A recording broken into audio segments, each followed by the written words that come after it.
সে 16 বছর বয়সেই অভিভাবক হারা। তারে কেউ ধরে রাখার মতো, আগলায় রাখার মতো কেউ ক্ষমতা রাখে না।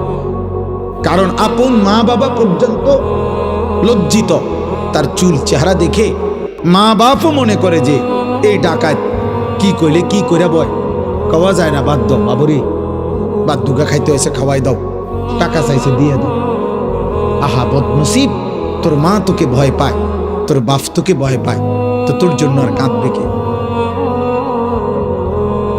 এই পৃথিবীতে তোর ভালো আর চাইবে কে বেটা?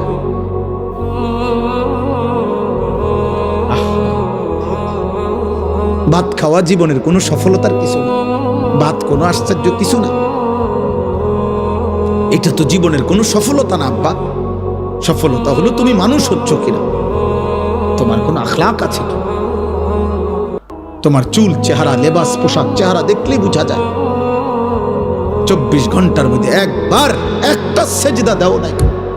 আহা, মুসলমানের ঘরে এত বড় নাফরমান কেমনে জন্ম নিল?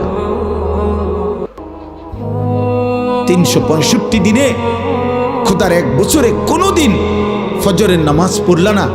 মুসলমানের ঘরে এত বড় মানুষরূপী জানোয়ার, চতুষ্পদ জন্তু কেমনে জন্ম নিল? কেমনে ঘুমাইলা? আহারে, তোর কপালে বুঝি একটা মা জুটলো, বাবা জুটলো না, কেউ কি জুটলো না তোকে নামাজের জন্য ডাকবে? আহা বদনসিব, দুর্ভাগা, দুর্ভাগা।